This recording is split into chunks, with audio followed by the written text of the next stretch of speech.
नाजरीन, Asia time special में एक बार फिर आपका खैर मकदम है। पिछले पार्ट में इसी एपिसोड के आपने कुछ सवालात और कुछ जवाबात देखे होंगे। एक बार फिर हम उन्हीं सवालात का सिलसिला आगे बढ़ाते हुए प्रमोद पावा जी की तरफ रुख करते हैं। सर, एक सवाल और था।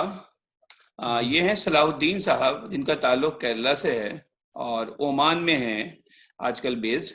इनका कहना यह है कि पहली चीज़ तो इनकी एक शिकायत यह है कि जो हमारी नेशनल मीडिया है साउथ को इतनी इम्पोर्टेंस नहीं देती। सारी खबरें, सारी चीज़ें वो सिर्फ नॉर्थ के बारे में बात करती है, स्पेशली हिंदी मीडिया जिसे हम कहेंगे। जी जी। और हम बात भी करते हैं तो चाइना और नेपाल बॉर्डर की बात करते हैं, जैसे हमने अपने पिछले शो में भी इवन कहा कि चाइना और नेपाल की बात। उन्होंने कहा कि जिस तरह श्रीलंका से हमारी ट्रीटी थी या तमिल एलटीटी के बाद, उस वक्त ये था कि चाइना या कोई भी पावर उस तरफ जाती नहीं थी। एलटीटी को खत्म किया गया, जो भी रहा उसके पीछे। तब चाइना ने एंटर करने की कोशिश की मनमोहन सिंह के दौर में। मनमोहन सिंह ने पूरा फार ईस्ट में घूमकर जापान, इंडोनेशिया, मलेशिया और इवन सिंगापुर और से भी, सॉरी, हांगकांग से भी शायद कुछ टाई अप्स किए थे, जिसकी वजह से चाइना को रुकना पड़ा था वहां पर। लेकिन आज के हालात ये हैं कि चाइना आगे बढ़ता जा रहा है और हम उसको रोकने के लिए कुछ नहीं कर रहे हैं। तो श्रीलंका और इंडिया की डिप्लोमेसी कहाँ है? नहीं, सैयद सलाहुद्दीन अपनी जगह बिल्कुल ठीक कहते हैं, और उसकी वजह यह है कि हम लोगों की सोच इतनी लिमिटेड हो गई है कि या हम कुएं के मेंढक बना दिए गए हैं कि हमें अपने कुएं से बड़ा कोई तालाब और कोई संसार नजर ही नहीं आता। ऐसे ही हम गोबर पट्टी के लोग हैं, हमें गाय गोबर और जो ये हमारा एरिया है दोआबा, जिसको हम गंगा जमुनी कहते रहते हैं, जबकि कहीं तक भी हमारे अमल अमाल में दूर तक गंगा जमुनी तहजीब नहीं होती, शायद कभी इतिहास में पढ़ी होगी। तो उसी वही वजह है कि हम लोग साउथ को अपने साथ इसलिए नहीं मिला पाए। एक तो भाषा की दिक्कत है, लैंग्वेज प्रॉब्लम के अलावा एक कल्चरल डिफरेंस बहुत ज्यादा है। हमारे यहाँ का पंजाब पाकिस्तान के पंजाब को ज्यादा नजदीक समझता है बनिस्बत आंध्र प्रदेश या तमिलनाडु के लोगों को। तमिलनाडु वाला दिल्ली वाले को इतना दूर समझता है, वो श्रीलंकन से ज्यादा अपने आप को नजदीकिया महसूस करता है। तो ये एक कल्चरल इफेक्ट है, उससे तो कहीं भी नहीं जा सकते। अच्छा, बाकी जहां तक बात है कि हम लोग श्रीलंका के ऊपर ध्यान क्यों नहीं देते, ऐसी बात नहीं है। श्रीलंका के ऊपर मनमोहन सिंह साहब के टाइम में बहुत ध्यान दिया गया, और उसी की वजह थी कि हम्बल टोटा को हमने चाइना के हक में नहीं जाने दिया। क्योंकि डिप्लोमेसी और सियासत, मैंने पहले भी कहा था, पीढ़ियों का काम होता है। कम से कम 25 से 50 साल की आगे की प्लानिंग लेके लोग चलते हैं। अगर आज 100 साल पहले उस्मानिया खत्म हो गई थी, तो इसका मतलब ये नहीं था कि उस्मानिया की सोच को या खिलाफत, निज़ाम खिलाफत को कभी अपनी सोच से निकल जाने दिया हो। सिर्फ वक्त की इंतजार थी कि हम नहीं तो हमारे अगली पीढ़ी, अगली से अगली पीढ़ी, हम फिर से वहां आएंगे। तो चाइना ने बहुत साल पहले ये समझ लिया था कि अगर चाइना को कोई चुनौती दे सकता है तो वो भारत ही है, क्योंकि भारत के पास चाइना से ज्यादा प्राकृतिक संसाधन है, हमारे नेचुरल रिसोर्सेज चाइना से भी अच्छे हैं, हमारी वर्क पावर चाइना से अच्छी है, और सबसे बड़ी बात यह है कि हम लोग इंग्लिश बोलने समझने वाले लोग हैं। हम बहुत जल्दी पूरी वर्ल्ड में अपना वर्चस्व कायम कर सकते हैं, पूरी दुनिया में हम कहीं ना कहीं मौजूद रहते हैं। उसके लिए मैं आपको याद कराऊं कि 2007-2008 के आसपास चाइना ने अपने सभी नागरिकों को, जो भी इस लायक थे, उनको अंग्रेजी पढ़ाने के साथ साथ फंडिंग की थी कि आप पैसा लीजिए, आप कनाडा के नागरिक बन जाइए। तब 3.5 करोड़ रुपया लेता था इंडियन रुपीज के हिसाब से कनाडा, लगभग $2.5 लाख। आज भी वो $2.5 लाख है उसका रेट। तो $2.5 लाख देके आप कनाडा के सिटीजनशिप ले सकते हैं अपने परिवार के लिए। तो गवर्नमेंट ऑफ चाइना ने अपने नागरिकों को पैसा देके और जगह जगह पे उनको वहां की नागरिकता दिलाई, वहां को उनको स्टैब्लिश कराया। आज दुनिया के जितने भी, खासकर ये जो ईस्ट के देश हैं, सिंगापुर है, इंडोनेशिया है, कनाडा है, अमेरिका है, वहां पर चाइनीज बहुत अंदर तक घुसे हुए हैं, और वो कहीं भी रह लें, वो अपने मुल्क से उतनी ही मोहब्बत करते हैं, उतने ही जुड़े भी रहते हैं। और जो आदमी जिस मिट्टी से होता है, वो उस मिट्टी की चाह तो उसको खींच तो कभी ना कभी रहती ही है। जी बिल्कुल, जैसे तो हमारे यहाँ भी कुछ, मैं आपकी सॉरी बात काटना चाह रहा हूँ, यहाँ मुझे ख्याल आ गया, जैसे आपने कहा कि जो जिस मुल्क का होता है उसे मोहब्बत रहती है।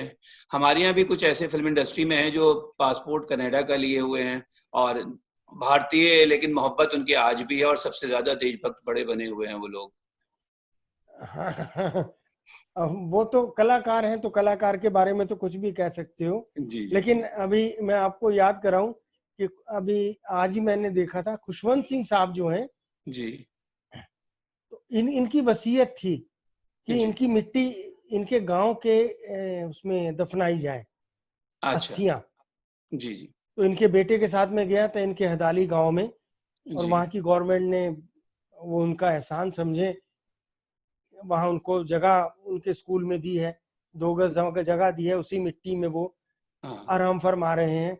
ऐसे ही कुलदीप नैयर थे। जी जी। कुलदीप नैयर ने कहा था कि मेरी अस्थियां हरिद्वार में प्रवाहित ना की जाए, रावी में प्रवाहित की जाए, लाहौर में।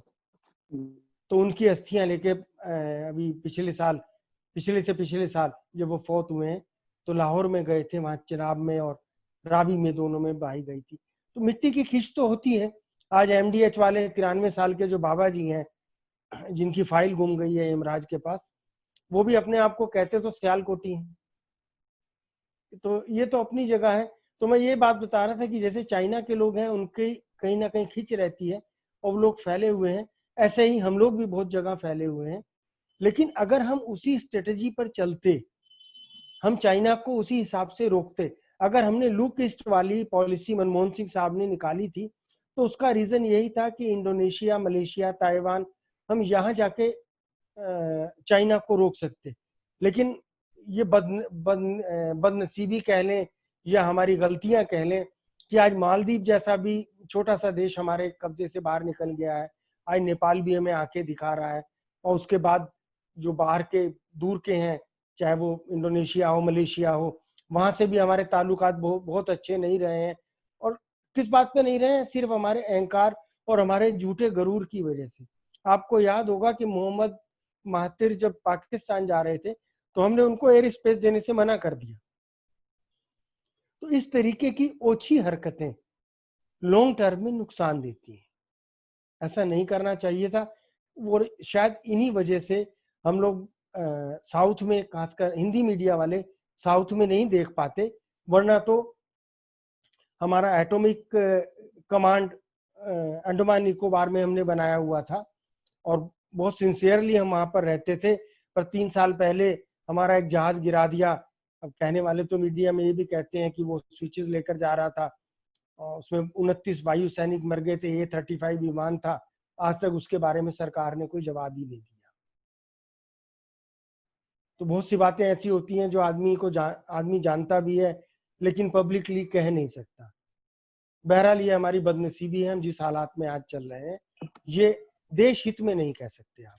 चले, हम दुआ करेंगे और उम्मीद करेंगे कि हम ये सब चीज़ें और बेहतर हों। और जैसे आपने बताया कुलदीप नैयर जी का और खुशवंत सिंह जी का, इस तरह की बहुत से लोगों की ख्वाहिशात होंगी, अल्लाह उनकी पूरी कराए, क्योंकि वो बड़े लोग जहां थे। भी हैं, जी। और वहां भी बहुत वहाँ भी। लोग ऐसे हैं। जी जी ऐसे बिल्कुल। बहुत लोग हैं जो ये चाहते थे कि हमें कुछ नहीं चाहिए, सिर्फ जी। एक बार हमें हमारे बुजुर्गों की कब्र पे फातहा पढ़ने की इजाजत मिल जाए, तो हमारी जिंदगी संवर जाएगी। तो हम दुआ करेंगे कि उन सबकी ख्वाहिशात पूरी हों और अमन व अमान कायम रहे। और ये आमीन। लॉकडाउन ऑलमोस्ट खुल चुका है, जिसको लॉकडाउन 5 कह रहे हैं, इसमें बहुत सारी चीज़ें खोल दी गई हैं, और हम अपने दर्शकों से भी कहेंगे कि उन चीज़ों को फॉलो करें, और जो सोशल डिस्टेंसिंग की बात कही गई है उसको भी पूरे ध्यान में रखें। बाबा साहब बहुत बहुत शुक्रिया, क्योंकि अभी बातें करने का तो बहुत कुछ है, बहुत डिस्कशन कर सकते हैं, लेकिन कुछ लिमिटेशंस हैं। जी जी, और इंशाल्लाह फिर मुलाकात होती रहेगी आपके दर्शकों से भी। अल्लाह सबको जी सलामत रखे, अपना ख्याल रखें। खुदा जी, हाफिज। खुदा हाफिज। तो नाजरीन, ये थे प्रमोद पावा जी, जिनके ख्यालात आप सुन रहे थे। लेकिन जैसा कि हमने कहा कि टाइम की लिमिटेशंस हैं, हमें इस शो को यहीं ख़त्म करना पड़ेगा। तो हम अगले एपिसोड में फिर कुछ नए सवालात के साथ इनके साथ हाज़िर होंगे। अगर आप भी कुछ सवालात पूछना चाहते हैं तो आप अपने सवालों को नीचे कमेंट बॉक्स में लिख सकते हैं, अपने फ़ोन नंबर या ईमेल आईडी के साथ, ताकि हम अगले शो में उन सवालात को शामिल करें। चलते चलते एक रिक्वेस्ट और है कि हम इसी तरह से शोज़ आपके सामने लाते रहें। उसके लिए हमें आपकी सपोर्ट चाहिए, और उस सपोर्ट में आपको सिर्फ इतना करना है कि हमारे चैनल को सब्सक्राइब कीजिए, लाइक कीजिए और लोगों तक पहुंचाइए, जिस तरह भी शेयर कर सकते हैं। फिर मिलते हैं अगले एपिसोड में, तब तक के लिए खुदा हाफिज़।